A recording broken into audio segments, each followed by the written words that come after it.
Turnaround Tuesday, Warriors. We have some dollar weakness. We have some metal strength. Yields are up. Stocks are down. Again, that correlation between when we have a weak dollar, we have weak equity prices. We also have yields down. Let me just start off with TLT because when I talked about it last week, we were in here, okay, with one more pop left. And I had this bear uptrend line for like a bear flag. It's a big flag, but it's breaking down. Okay, so this is still a viable trade.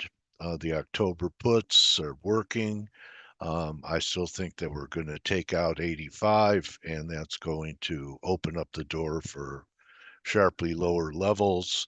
Not as much happening to the upside in 10-year yields, but I think we're going to go to 5% if I'm right about where the long bond will go. All right, so let's get to the dollar. Cable's very strong today, but check this out. I want you guys to stalk this. Maybe it'll be tomorrow into the Fed, but we have a nice little 3 drive to a top formation. We haven't made the 3rd drive yet. That would be over this high of 34.44. I believe you're going to have the correct RSI set up. If the market takes this out, which is only about 60 pips away, I don't think that the RSI in the 4 hour is going to be over 70. So that could be a possible shorting opportunity in cable. Although when you look at Euro Pound, it really took a nice little knock here. Maybe it's just a little shakeout move, but I still think there's a rally in the dollar. So, let's get to it now. It's down about 40. You could say this is a descending triangle between 99 and 100, which targets 98. I don't know if we're going to do that. We may just, take out some stops that are too tight for dollar longs. I'm not bullish at dollar. It's okay to be neutral, but I still think there's going to be better levels to sell the dollar. Okay, especially if we get back through this level here, back through 99.70. Now they'll break this little downtrend it's in. I still think we're going to see this moving average tagged, and that's going to be a better time to buy currencies. Euro's leading the way down today with cable strength. It's still up 30, but it may try and rally, but I can't get real bullish. I still think that we're going to have a chance down here.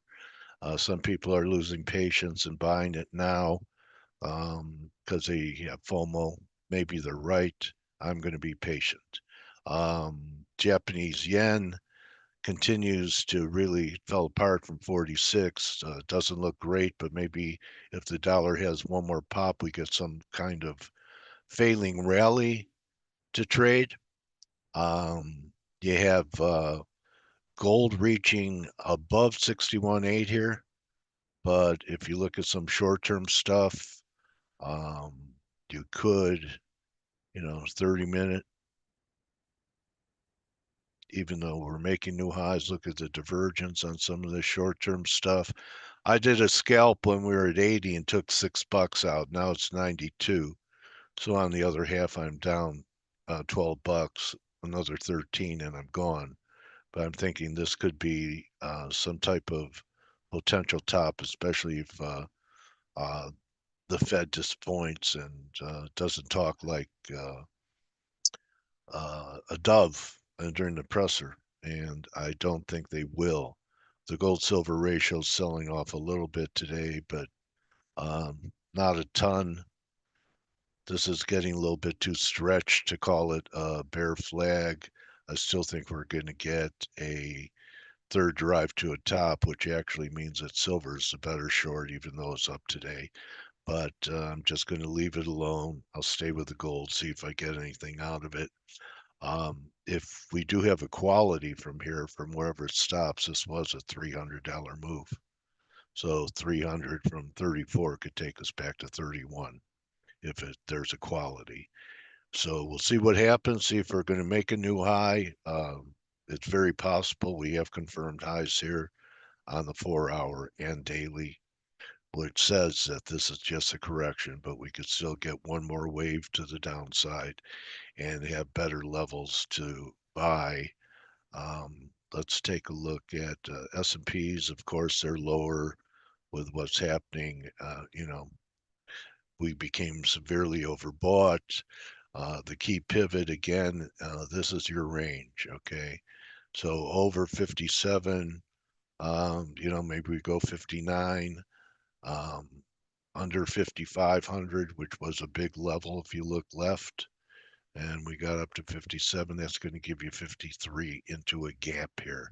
Look at this gap. Um, Surprising up day in crude. So this was a low yesterday on that last, and never took out this low. So, still long calls. Still think that this could be a surprise move. Everyone's bearish crude. All the way up, they'll be trying to sell it. And we get through 64, we have mid 70s coming. I still think there's a chance of that happening. So there's crude. Let's look at some of the gold shares.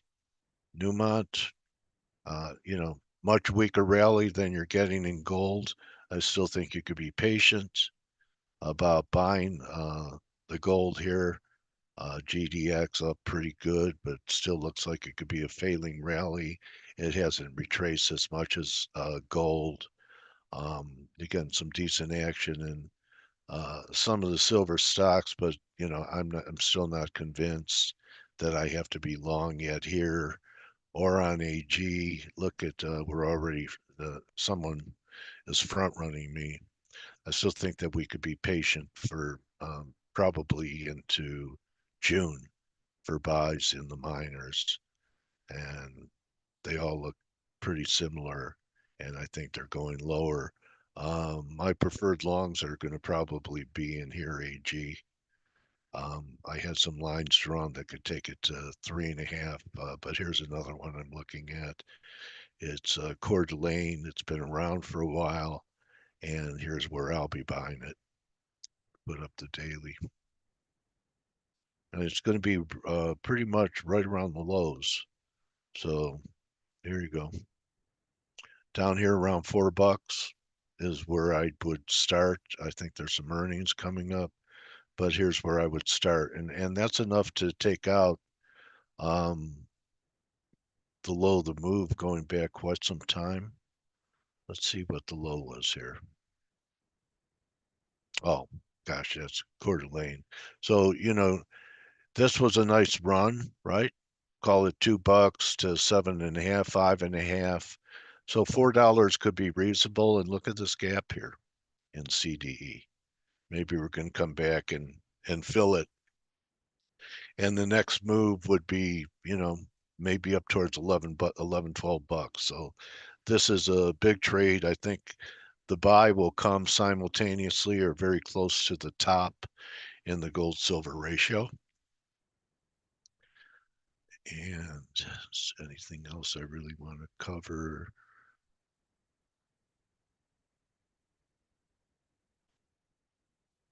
I think that's it. Be careful. Oh, someone's talking about Palantir today. That it would in the Yeah, here it is. So in the pre-market, it got slammed after making new highs. Wow, that's not a great look for a leader. So we're going to see. I do still think there's a chance, even if we get over 5,700, that the S&Ps are going to revisit the lows. So we'll see what happens. In the meantime, yeah, still selling off pretty good. And why not go to 4,500, which is another big line for me, and then have the melt up? I think that's a potential scenario. My biggest position, though, at this time is on the short side of TLT. And we'll see. And I have some oil, and we'll see what happens with TLT over the next several weeks. I spoke to Luke Roman today, and if we take this 85 level out, he thinks that there's the beginnings of yield control. I think there has to be something really dramatic to happen in the bond market to shake up a lot of people. So, if you're long or you've been short, you have nothing but aggravation. I'd like to see it resolve. My bet's to the downside. So, everyone have a great day trading. Remember, don't just count your pips, count your blessings, and we'll see what happens. I'll be here before the Fed, and tread lightly here into the Fed. Better to react to what happens in the presser than be loaded up into that particular red event. So we'll see what happens there, and we'll see if I'm all wet about the dollar, and we're just going to decline to new lows. So let's take a quick look. 30-minute chart. Yeah, I mean, it could still be some type of ABC. Maybe they turn it tomorrow. Um, we still have a ways to go to challenge that low that we had all the way down here at 97.60. I am looking for 94 or so, but I still think we're going to see this first. If we don't, you know what? I'll miss a trade. And that's okay because I miss trades every day. And say I decide to get long and it breaks, I could be wrong. I'm wrong a lot. So it's no, you know, really news bulletin, but this is the way I'm seeing it. This is the way I'm playing it. I know a lot of people think we're going to just break from here, but I'm going to mainly be standing aside for the Fed and recommit after the presser. So you could do that too, and perhaps what happens from Jay Powell gives us this buying opportunity, a couple hundred lower in euro. So everyone have a great day. See you in the room. Come into the room and share your work. You can see Mike's work in the stock market, how he trades using option sweeps, and give him market tells. And appreciate your support of watching us and telling people about us. We're growing, and I hope you're enjoying the work and have learned a bit over the course of how many months or years you've been following us here on our YouTube channel. Take it easy, everyone. Have a great day. Adios.